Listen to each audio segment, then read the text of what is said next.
Hey everyone, welcome to episode 35 of Business Therapy, a show about helping real professionals solve real business problems. Every week, we invite a guest onto the show to help guide them through the normal pains and setbacks of working through their career. Using a mindfulness first approach, we help our guests find conscious solutions and help give them the tools to take on challenges that inevitably pop up during the ebbs and flows of business. I'm Sam Joshak, and as always, I'm here with Jonathan Adams. And today we actually haven't brought a guest onto the show, but we've accepted a number of questions through our Q&A forum. We've had a lot of questions stacking up, and we thought we'd take an episode to address them.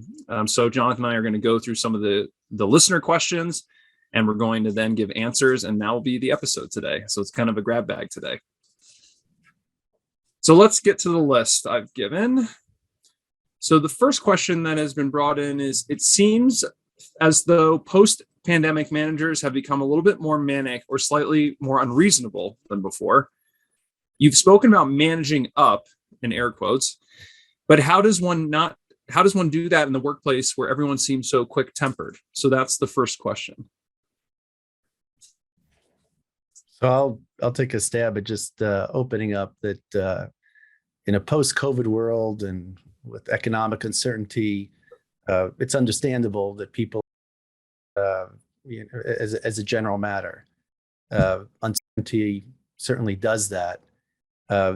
I'd ask the listener to provide some specific examples of the manager being unreasonable, only because I'm always checking when people have a sense that there's some frenetic energy out there. I'm always checking how much of it is what they're hearing or like what they're thinking in their head or experiencing versus actually what, is happening. So in the absence of having the specific listener on, I think we would then go to the general playbook and don't assume anything negative or any unreasonableness is specifically directed at you, or that anything is about you. So you always want to think about it from the manager's perspective. Is the business under more pressure? Is the manager under more pressure as a result of the impact of COVID or the economy on the business? And are there problems or things that you could be solving rather than just react to what seems to be unreasonable? And then always you need to maintain your scope and your capacity and limit what you can do to that without trying to please or just always react to the manager. So that's at the high level. So I'll give my take on this first to start kind of where Jonathan did. The pandemic, and especially if people are quick-tempered or whatever the reason may be, a lot of it is just change. And one thing I'll bring on, besides tensions being high because of the subject matter of the pandemic, it's been a great catalyst to move a lot of businesses to virtual and work from home. And that in itself represents a huge change and a loss of control for a lot of management. So when there's any large changes in people's lives, it tends to bring on a lot of stress, especially for people who are used to or accustomed to having controls, or they find stability in being able to manage a certain way or being able to work in a certain way. And when that's all disrupted, people tend to have a shorter fuse. People tend to be more on edge. People tend to have more angst. And with that being said, it actually the question itself brings about something I actually learned recently in dog training class, which is when the dog is having problems, they're not trying to give you a hard time, they're having a hard time. And there was something about that struck me. And a lot of times I think we would all do well to reflect on that in life. And the reason they make that clear is because dogs can't communicate with you. And it's easy to get frustrated with a dog who's giving you a hard time.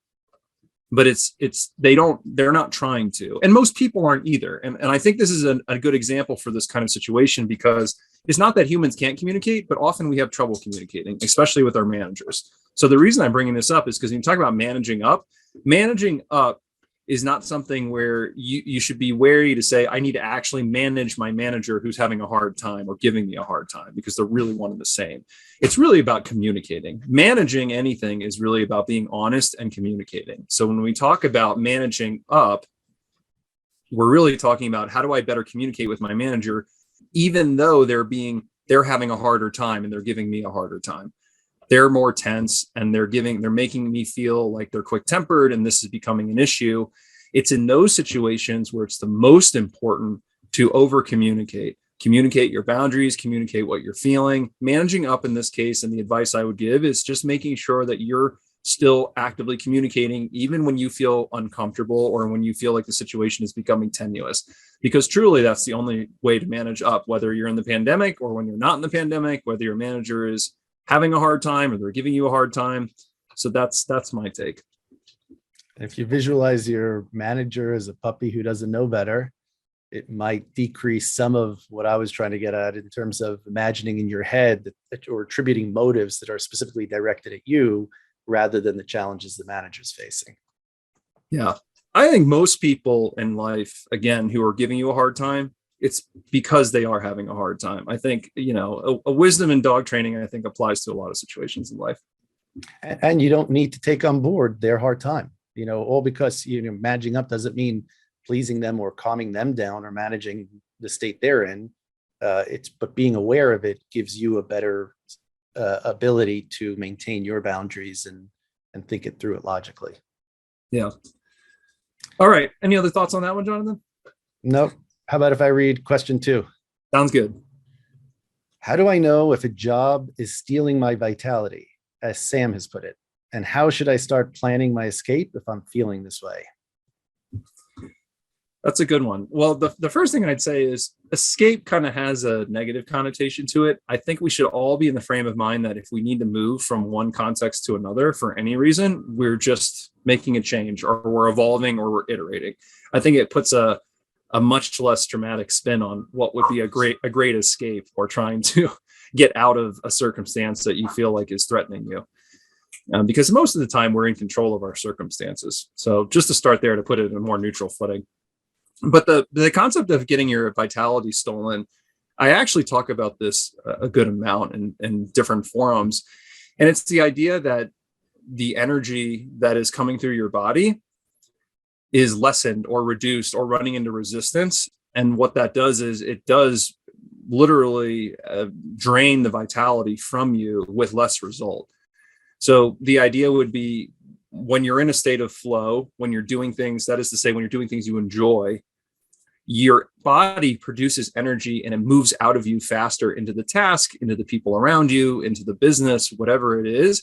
And that energy kind of gets replaced equally quickly. And that's what flow is. It's moving. It's a velocity of energy and attention and engagement that can come through you when you're doing things you enjoy or when you're aligned with something. Now, in the opposite case, when you're forcing yourself through force of will, or you feel like you have no choice to do things that you don't want to do, that you have resistance to do, it's really like trying to generate energy or trying to squeeze water out of a stone. And when you do that, the energy comes up into your body slower. It comes out of you in a way that doesn't really produce anything that you're enjoying. And what happens is it means that energy is leaving your body slower. There's less flow and it's all stuck up inside of you. And if you can kind of visualize what I'm articulating, I know it's kind of metaphysical.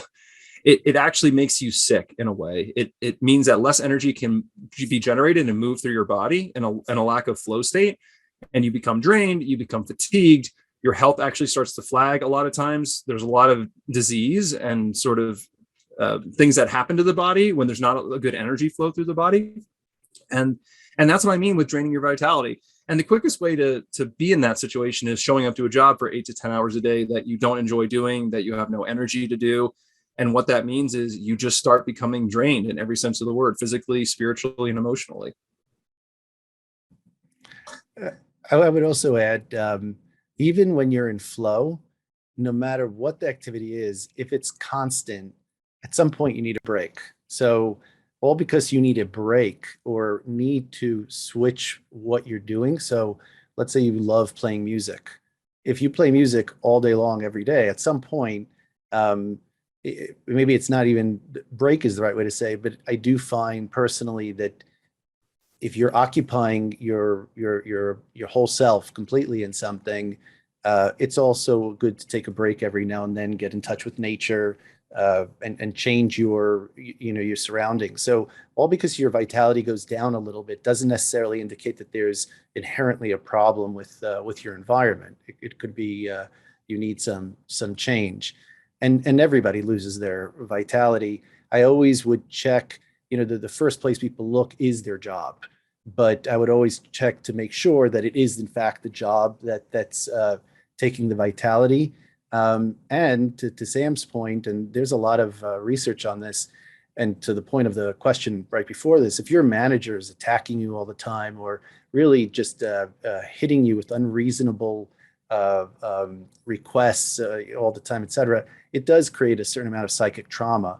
So it's even beyond just losing your vitality. You actually start harming yourself dramatically, as Sam's saying, physically.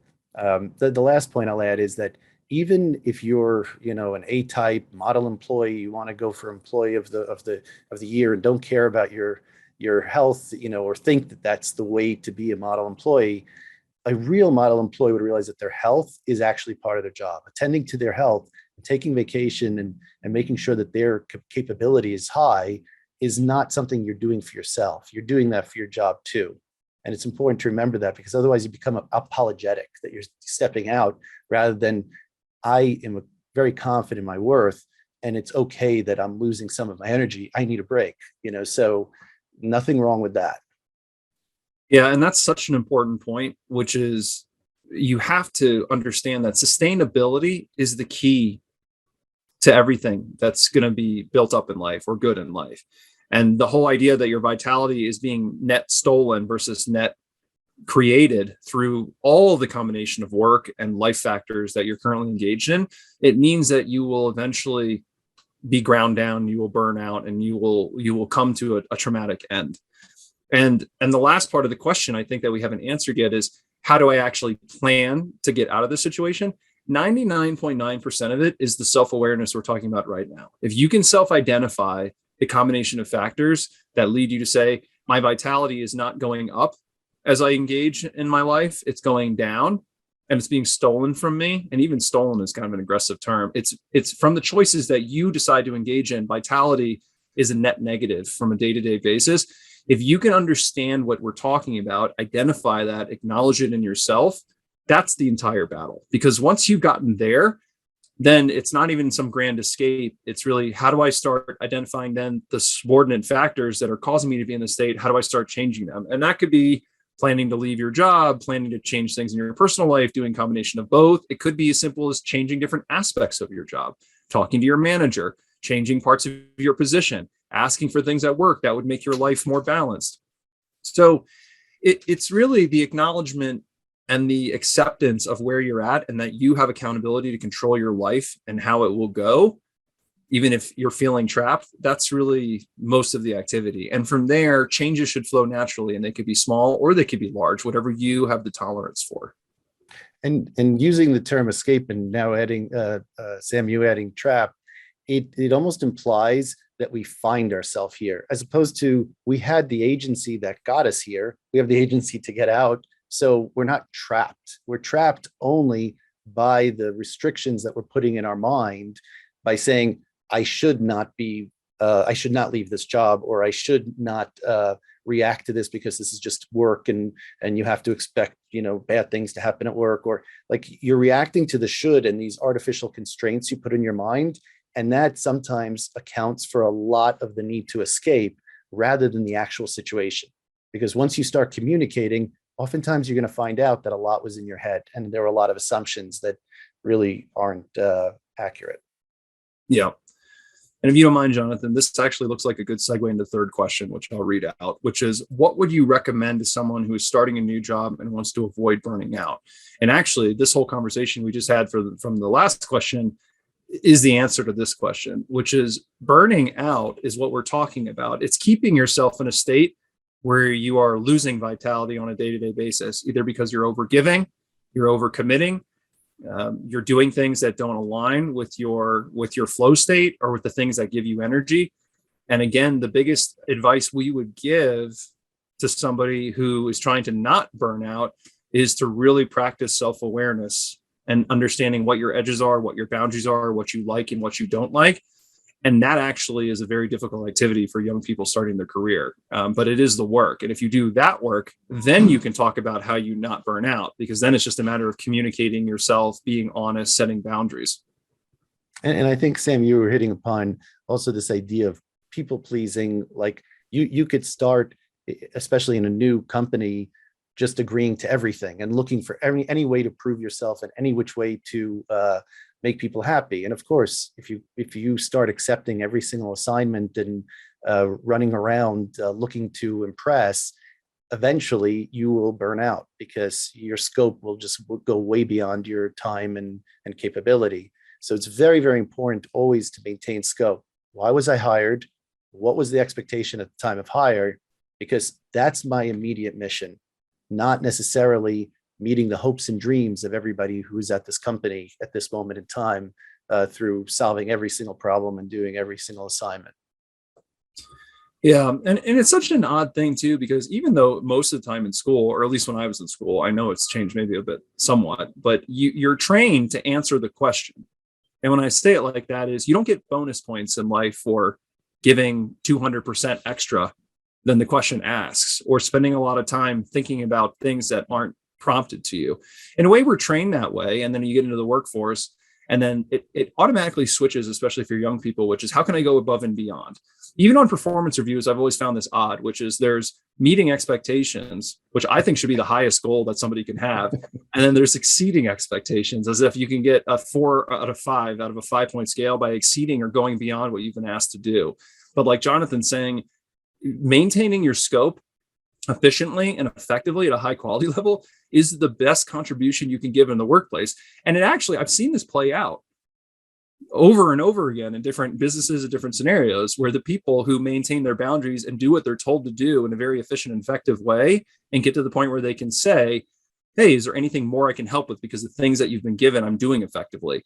They're the kind of employee that actually progresses the fastest, not the people who are given a task and then running around trying to do more, give more, canvas more that wasn't given to them officially, because there's no winning in that. It doesn't like the 4 out of 5 exceeding expectation. I actually find it extremely bothersome when people are trying to do that, because if I give them a task, I want them to do the task that I gave them. I don't want them to be doing things that we haven't communicated. Yeah, I love that. I hadn't thought of that before, but I absolutely love that exceeding expectations. It's like I give somebody a job to make a photocopy, some crazy job, and they negotiate a whole agreement with Staples, for paper in the future. I exceeded expectations, like, no, yeah, I don't, or they make like 50 photocopies when I ask for one, and they say, here, you have some backups. It's like that. That's not the kind of mentality that you want. But it's funny because we all think about it that way. And for young people, I would say the one thing that's really hard to get your people to get their head around is, even like Jonathan saying, a lot of people might think, oh, if I give a little extra here and there, or like I can put a little extra now and I can recover later. That seems like kind of a go-getter mentality, I think, to some people. But when you talk about being mindful and being in the present, every time you set up a process today, it sets a precedent. And if the process that you set up right now for anything sets an expectation that goes beyond what you want to do, or beyond your stamina, or beyond your preferences, then you've already set yourself up so that anytime that you have to pull that back, you're going to be doing less than what you already set an expectation that you can do, which is why you should always be focused on the moment, because anything that you offer to anyone young in your career in the moment that's sustainable for you will continue to be sustainable. And then you will be a consistent employee. And consistency and the ability to be relied on is one of the strongest traits in burgeoning professionals, in my opinion. I would take somebody every day who was just consistent and did the things I asked them to do, and I could trust them to know how to behave and to behave in a particular way that's aligned with themselves, than somebody who's going above and beyond, who's going out of their way, and who is inevitably going to burn out or have to switch behavior at some point or lose that consistency. And I think a lot of people don't grasp that, but I think it's very important for young professionals. And to the point of like starting in a new job, it's really important to be mindful at that time and observe a lot, rather than get in a lot of conversations and take on a lot of of work because you actually don't know what the power structure is. You don't know what's effective. You don't know who's effective. There's so much you don't know that you can go around totally not understanding whether or not even any of the work that you do is going to have any impact or even be consumed because you haven't figured that out. So if you adopt Sam's approach of I was asked to do X and I did X and I do it, quietly and reliably and consistently, and spend a lot of your time observing, you're much more likely to be taken more seriously as time goes on than if you're someone who's just spending all your time running around trying to please or taking on things beyond what you could do. Or I could tell you this unequivocally, and this is definitely the true with clients and customers. If you promise 9 out of 10, if you promise 10 things and only deliver on 9, that's always worse than promising to deliver 2 things and delivering on 2, because they're always going to remember what you didn't do. And to Sam's point, the 10 things is the bar. You've established what the capacity and expectation should be. So it's really, really important that that you're mindful about maintaining your scope and spending more time observing and absorbing than just running around. Yeah. And one more point on this that just came to me that I'd like to share, which I think is important. One of the pros and cons of being young in your career is having a very active imagination. And an active imagination in the workplace can definitely detract from being present with your career. And what I mean by that is when you started a company, especially if you started a large company, you're going to know very, very little about the business or any of the things.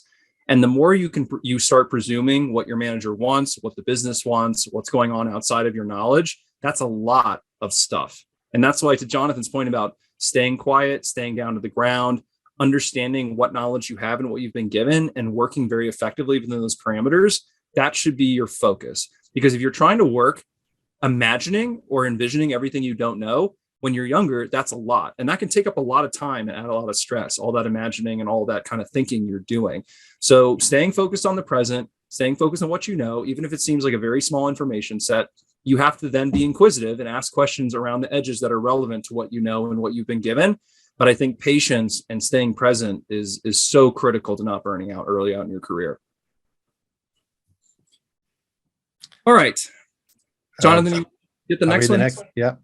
I own a company in which my general manager, co-founder, is uninspired, but sales aren't doing too bad because we sell mainly to a huge network of people we know. Worse, he's also a really good friend of mine. I think we can be a really big, profitable brand. How do I have that conversation? I've actually seen this situation play out in my network over the last, decade or so, like often enough, where you go into business with a friend, the business succeeds, like you're profitable, you're revenue generating, and then one person wants to reinvest and really take it to the next level, and the other person is totally fine, satisfied with having a great profit, having to work 10 hours a week, and basically getting to the point where they're able to retire early in some ways because they've built this profitable this profit generating small business. But the tension there, I think, is more common than people would think, and a really real one. And not even in small companies, but in large businesses as well, which is, what is the company's strategy? What are we supposed to be doing? And if you're in a board situation or you're having a partnership where people aren't agreeing at the highest level of what should this business do, I think it's always going to cause this kind of tension. So the one thing I would say is, because I'm generalizing the situation, and let's put this is a good friend and the interpersonal conflict aside for a second. I think when you're talking about a conflict in company strategy, my first set of advice is that there's this overarching presumption that you as an owner manager can choose the strategy of a business, that like it is something that we can think about and we can all have a different opinion, and that we can suddenly be in conflict and cause this terrible, never-ending conflict. So I will start with what is going to be a very large statement, that I find that notion largely erroneous, in the sense that if you're paying attention to your business, especially a business has some size and is connecting with its marketplace, the strategy is mostly for you to cultivate by reading the signs of your business and how it's interacting in its marketplace. It's not for you to really have some grand vision and then be in conflict constantly with partners that have not another grand vision. I do believe through conscious conversation, everyone should realize what is best, to a certain extent for the business, and be able to align. Like there is a value based and objective answer. So I know that that in itself could be highly contentious, but I'll pause there. Yeah, I don't know that I was going to go in the direction of strategy, but I'll approach it from just the communication perspective and the interpersonal, if that's okay, Sam. Just Of course. keeping it there. The first is the very question implies that the person's been having all these thoughts and hasn't communicated. And so the first piece of advice I give is the better and faster you get at communicating what you're thinking or feeling in the moment, the less you're going to have big moments needing communication. So, I'll say that again. You people tend to have big moments of communication because they're in their heads. They're reacting to things in the moment. The conversation's going a certain way, and they say, "Oh, I can't say anything right now because I don't have my thoughts completely together," as opposed to saying, "I don't know what I'm reacting to, but something you're doing is making me think something." Even that in the moment is a lot better than waiting till it becomes a very, very big moment. And it's funny because here it's saying it's a friend. So there's almost an implication that I don't want to hurt the friendship, but I care about the business. But honestly, if you were working with a friend who was actively or working with someone who, after you spoke to them, was harming you somehow or harming the business somehow, the friendships should suffer. Like, in other words, like, unless you could resolve the tension, the person might usually surprise you. Usually the conversation will go something like, "Yeah, I'm actually uninspired right now. Maybe because of something you're doing, maybe because of something going on in their life, etc." You have no idea. But I would say that the first thing from the question that I'm struck by is you really want to practice being mindful in the moment and expressing yourself quickly, especially in a startup, especially with a small group of people. Yeah, for sure. And I think this is where both our answers actually start to align, which is I totally agree with what Jonathan's saying in the sense that if you have a friend or a partner or really anyone at all, open communication, expressing what you're feeling, and having this mindset that because you might be in conflict of opinion, it doesn't mean that you're going to have a negative outcome. It just means that expressing yourself and communicating openly is going to lead you to an honest outcome. And it may not be the one you want, but that's the nature of compromise. And like I said, what I was articulating about business strategy in a case like this, it's not just you and your partner speaking, it's you and your partner and the business. And I really encourage people to think about the business as its own entity. So when you're talking about having a discussion, it's you and your partner in the business. What is the business already doing and where is it trending to go? And what do we think is its natural path? And then what do you want? What do they want? But like Jonathan said, being super honest with one another and knowing that and you can be pliable enough to find a positive outcome is the way these things normally resolve. And that could end up being one of you walking away from the business. And that's okay. And that's an honest outcome. or the loss of a friendship. But I mean, this is just like if you've ever been in any kind of relationship and you're at a point where there's something you need to say or do that you think will have a negative, will be received negatively, and so you postpone it. The longer you postpone it, the worse it gets, and the more of your time and energy it starts draining as a general matter. So there is never a time when postponing it. I mean, you could postpone it like yes, I mean, maybe in the moment it's not appropriate to say something, but anytime you postpone it, you're causing both the harm of the outcome, which will happen naturally either way, plus you're totally diminishing your capacity and capability in the short term. Yeah. And one other trick I would suggest is, it ties around this, which is we all have this very ingrained idea that relationships with one another, relationship with our businesses are meant to be maintained forever, which is not the case. Like if you thought about that, like Jonathan was just saying, for any relationship, relationships come and go, jobs come and go. The seasons of our life, they change and they iterate. But when we think about, if we had any disagreement with any of these entities that could jeopardize the relationship at the moment, it's like the worst thing that could happen to us. It makes us so anxious. It makes us avoid conversations. It makes us avoid conflict. But there's relationships that are meant to come and go in our lives and meant to evolve. And having this and the trick that I was suggesting is this mentality of go into these things like none of these relationships are really that important to you. And I know that sounds kind of callous, but you have to remember that sometimes a relationship is leaving a relationship is making room for a new one with all these things we're talking about. And you have to have the honesty and the strength to navigate those conversations in a conscious manner. But if you go into everything like, I've got to protect this. This means like a huge amount to me. You're going to go in with a lot more anxiety and issues to have an honest conversation than you would. And I think a lot of people are plagued with this with relationships of all types, but it clouds presence. Yeah. And all good relationships are never based on activity designed to save the relationship or maintain the relationship. The best relationships happen just because you're both present and whatever activity is keeping you together and enjoying company and whatever that is.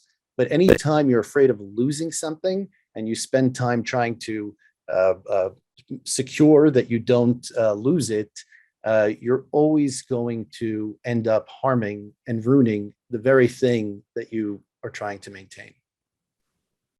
Yeah. And one more on this, and then we'll move on. I just want to give everyone a little bit of thing to think about. In the Western world, or in modern society, really, the idea of this permanence of relationships as a mark of success is a really crazy one. And I just want to point it out, like, we're trained with the whole marriage concept that, hey, a successful marriage is one that you stay in, which means that every single marriage, except the one that you die in, is a failed relationship. Just like the same thing, we translate that to companies and friends and people. It's like we think that every relationship that ends while we're still alive is a failure, but that's the definition that we take on, right? Because how could it be a success unless it goes until our death, which means that we maintain the relationship our whole life. If you think about the inverse of what we actually do and how we behave around relationships, it should sound insane to you, because there's plenty of relationships that are great. There's plenty of relationships, even marriages, or I would say, with your jobs or whatever, they can end and they can still have been positive and been a great experience. Don't be afraid to end things in your life, because it's an unrealistic expectation that everything needs to stay permanent. It's crazy, really. Yeah. And all that's true, even if the relationship is very important. Or I forgot what you said, Sam. You said, don't think that imagine that it doesn't matter to you or something. So you can imagine that it matters to you. You can acknowledge the importance of a relationship. I'm just giving another side to it, that something is very valuable to you and is giving you a lot of good things right now, but you still can't control it. It doesn't matter. So your behavior is still going to be the same. And I think I'm definitely suggesting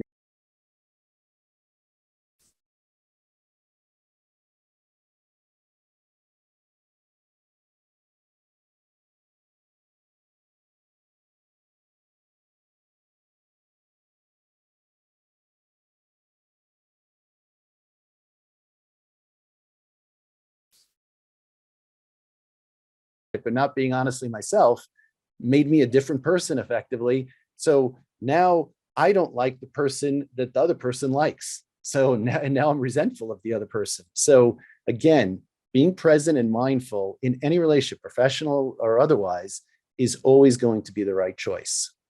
Yep. Fear of losing things makes us less honest. So the answer is always be more honest. That's how you have the conversations. Whatever tricks and you need to be more honest is kind of what we would suggest.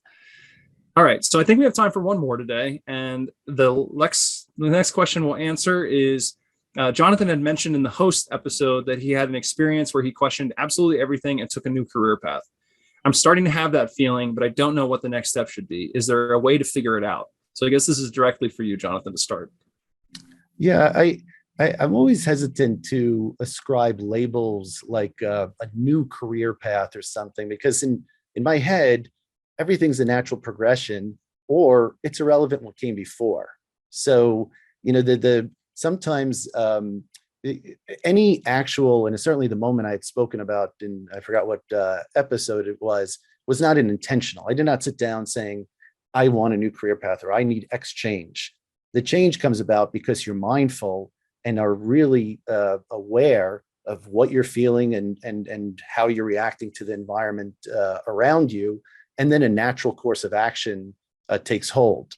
But you're not going to intellectualize on paper, X is, my current career path is a problem, and et cetera. Like, you need to be very, very aware of what it is that is driving you and be mindful. So I guess I'm just reacting somewhat to this idea that there's a planned moment in time for something to change. And that also implies that you don't always know what's next. So a lot of times you let go of things, not necessarily knowing what's going to come next. And that's okay, because part of being mindful is saying, I know what is harming me right now, or I know what doesn't feel right to me right now. And I'm not suggesting you necessarily just right away, I guess the earlier term in the episode was escape, but you definitely want to just be present with being aware of yourself. So I don't know if if I'm articulating myself well here, but I think that's good. And then as an outsider, or at least as the one who didn't make the original comment, I'll also comment on this because I think this is super relevant to a lot of people. And the idea, like you were saying, Jonathan, there's not a planning of next steps. But if the person asking this question, especially, is starting to feel like they're questioning everything, my advice would be foster that feeling. Because in actuality, what Jonathan is saying about when you start to question, it's the catalyst that starts to move your life. It's not that you have to have a planned path to move to. A lot of people don't ask the questions. And that's what I think my advice would be, and the focus would be, is if you're in a position where you can ask yourself 1,000 questions about your life, and you start to let your intellectual curiosity, your natural inquisitiveness turn on, that's actually the hardest step. Because what I'll say is, if you take one step before that, where I would say a lot of people are stuck, is that they don't let themselves question, because they intuitively know to some level that the questions are going to make them change, and they're afraid. Questions like, do I like my job? Am I happy with my spouse? Am I happy in my current relationship? Do I like where I live? If you allow yourself to ask yourself those questions and then start to answer them, and the answers are not positive, then you can't unask them. And I think that's where a lot of people struggle, which is like, they know and they can't allow themselves the questions to be asked. If you're actually the person who's breaking through, listener, and you're already asking yourself those questions, don't worry about where it's going to take you. Don't worry about next steps. Stay there for a while. Let your mind be unencumbered to ask all the questions about every aspect of your life. And as you answer those questions, it's a journey of self-discovery.